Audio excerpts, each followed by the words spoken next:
Salut mes gâtés, bienvenue pour une nouvelle vidéo sur ma chaîne Laura Colombe. Alors aujourd'hui je vais vous faire une vidéo qui s'appelle comment lire un tirage. Je pense que cette vidéo va être courte mais qu'elle est nécessaire. C'est une petite mise au point sur comment lire un tirage. Donc lorsque vous faites un tirage de cartes, quel que soit le jeu, quelles que soient les cartes, quelle que soit la situation, quel que soit le mode de tirage, il y a une méthode très simple pour lire les cartes. Alors déjà, bien sûr, premièrement, il faut savoir à quoi elles correspondent. Donc, par exemple, j'ai choisi 3 cartes au hasard. Ici, vous avez les 2 cœurs, donc ça va être le couple, généralement. Ici, vous avez la carte 61 qui représente les documents officiels. Donc, ça peut être une signature de contrat de travail, ça peut être un mariage, un Pacs, la signature de l'achat d'une maison, tout un tas de choses voilà, vraiment importantes. Et ici nous avons la carte 20 qui est la carte de la fête, de l'amusement, de la rencontre, de la joie, enfin voilà. Donc déjà il faut savoir ce que représentent les cartes. Donc pas besoin d'avoir tous les livres de la création, de connaître tout par cœur. Il faut que vous donniez une signification à vos cartes.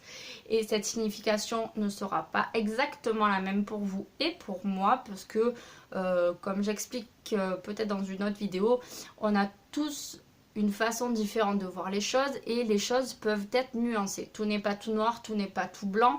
Il existe du gris et dans ce gris il existe différentes teintes, il existe du gris clair, du gris foncé, du gris souris, du gris anthracite, etc. Donc voilà, chacun a sa façon de voir les choses et d'interpréter les choses.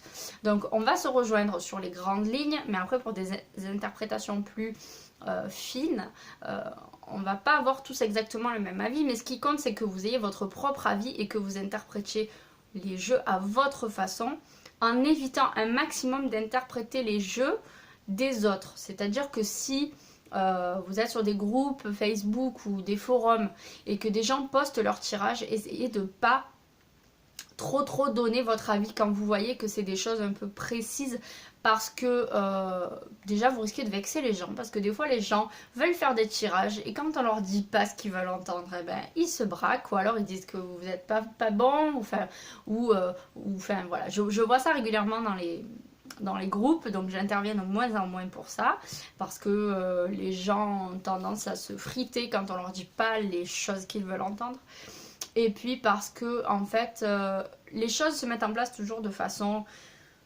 comment dire, idéale. Donc quand vous allez faire les cartes pour vous, vous allez interpréter votre tirage de votre façon, mais si vous faites les cartes pour quelqu'un d'autre, vous avez une façon d'interpréter qui sera juste. Mais peut-être que si moi, je lis ensuite votre jeu, j'aurai pas exactement la même façon de l'interpréter et j'aurai faux. Tout simplement pourquoi? Parce qu'en fait, vous avez un genre de lien invisible qui s'établit entre la personne à qui vous tirez les cartes et vous-même.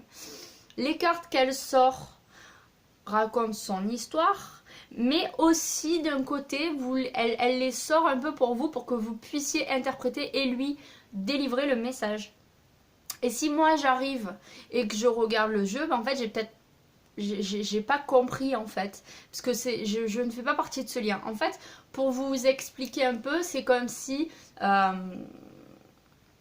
vous parliez espagnol avec la personne, voilà, vous faites un tirage, vous parlez espagnol avec la personne, vous avez une conversation et puis moi j'arrive avec mes propres notions d'espagnol ou mon propre patois et je m'incruste dans la conversation. Alors oui, je vais comprendre, on va avoir des mots qui se ressemblent, mais la discussion ne sera pas exactement la même. Vous voyez un peu ce que je veux dire? Donc voilà, chacun a sa façon d'interpréter. La vôtre est juste, la mienne est juste, chacun est juste. Sur les grandes lignes, on sera toujours d'accord, puisque bien sûr, ben, ça c'est le couple et ça restera comme ça. C'est pas cette carte-là, c'est pas la jalousie, c'est pas l'infidélité, c'est pas la trahison. Voilà, ça c'est sûr. Après, sur des choses plus fines, sur des arrangements de cartes, sur des combinaisons, mais voilà, on n'aura pas la même façon de voir les choses, donc c'est pour ça. Chacun fait pour lui et pour les autres, mais essayez de ne pas les interpréter trop sur les forums ou les trucs comme ça, parce que ça induit en erreur, c'est pas top. Mais continuez à observer parce que vous allez apprendre des choses, intégrer des nouvelles choses, et si vous voulez, bah, c'est quand même assez intéressant parce que au fur et à mesure que vous allez peaufiner votre jeu, vous allez voir, au fur et à mesure que vous allez rajouter de l'argumentation sur la représentation d'une carte, ben vous verrez que vous allez tirer le jeu et le tirage ne sera pas le même. C'est-à-dire que par exemple, si vous faites un tirage à une amie, un ami, et que vous voyez que dans 6 mois, il va être en couple avec un homme ou une femme, bref, peu importe, et vous voyez un certain déroulement d'événements aujourd'hui, avec votre façon d'interpréter, si pendant 2 mois, vous regardez un peu les forums, vous apprenez de nouvelles façons, de nouvelles significations pour les cartes, que effectivement une carte, ça peut aussi représenter ça, etc. Vous allez retirer au bout de 2 mois les cartes à cet ami. Vous allez avoir la même conclusion générale, mais le jeu ne sera pas le même. Si vous voulez, l'histoire va être un peu différente parce que vous avez justement appris de nouvelles significations et peut-être que votre jeu sera plus riche. Donc, vous voyez un peu, c'est exactement comme lorsqu'on apprend à lire à l'école. Au début, on apprend l'alphabet, puis ensuite on apprend les syllabes, et puis ensuite on apprend les mots, après on apprend à faire des phrases, etc., etc., puis à écrire des livres. Et bien, en fait, c'est pareil avec les cartes. Au début, vous apprenez des significations qui sont les lettres, puis vous apprenez les combinaisons qui sont les syllabes, puis vous apprenez à faire écrire des phrases qui sont vos présentations. Et ensuite, vous apprenez à faire des livres, c'est-à-dire que vous apprenez vraiment à utiliser les mots, à les mélanger, voilà. Donc c'est pour ça, jetez un œil, apprenez, mais ne donnez pas trop votre avis parce que c'est dommage. Sauf si vous arrivez à échanger avec des personnes qui échangent vraiment. Qui échangent, pas qui imposent, pas qui vous disent, qui vous balancent tout simplement les photos du livre en vous disant ça c'est comme ça c'est comme ça. Voilà, essayez d'avoir vraiment des échanges constructifs ou de vous regrouper avec des personnes qui pratiquent aussi les oracles et faire des jeux, des tirages bidons peut-être et montrer chacun votre interprétation pour vraiment partager. Donc bref, on s'est un peu éloigné du sujet de départ, mais c'était donc comment interpréter les cartes. Donc une fois que vous savez interpréter, vous avez donné une valeur à vos cartes, il va falloir les lire, les interpréter.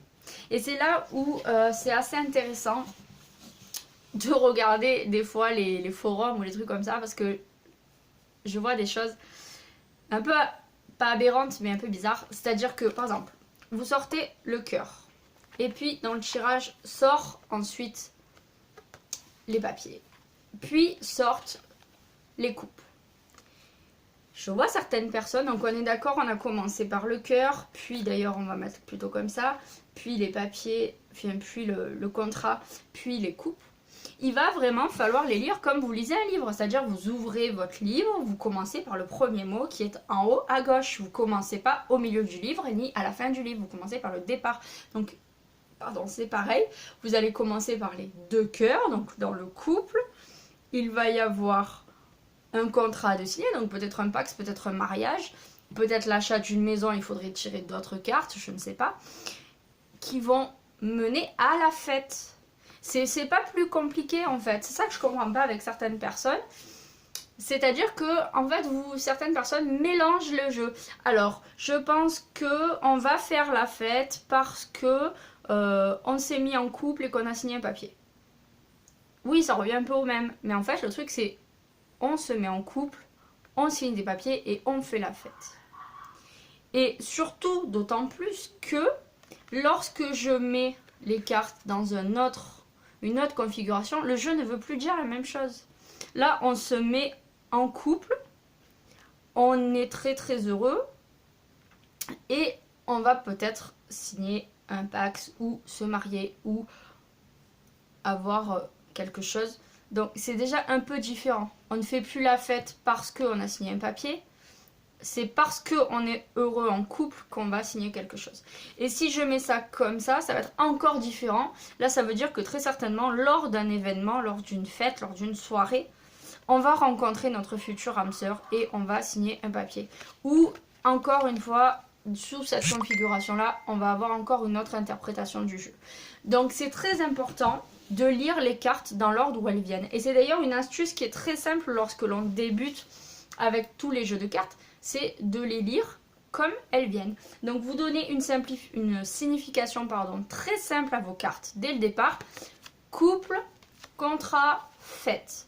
Quand ça sort, vous le lisez à haute voix. Fête, contrat, couple. Et vous essayez de mettre des mots entre. lors d'une fête, je vais peut-être rencontrer quelqu'un où je vais être très heureux dans ma vie et je vais en plus signer un contrat ou signer quelque chose d'important dans ma vie qui fait que ça va aller bien dans mon couple, je vais rencontrer mon âme sœur, je sais pas en fait. Il y a que 3 cartes donc c'est difficile de vous donner un contexte, mais lisez les cartes comme elles sont et comme elles viennent. C'est tout. Voilà, j'espère que cette petite parenthèse, petite explication vous aura plu. Elle était censée être courte, mais je crois qu'elle a été assez longue. Je vous fais de gros bisous. N'hésitez pas à me suivre sur les réseaux sociaux, Laura Colombe sur Facebook, aussi sur Snapchat. Je vous ferai des petits tirages réguliers ou des petites explications de cartes. Donc n'hésitez pas à me suivre. Je vous fais de gros bisous et je vous dis à très vite pour de nouvelles vidéos.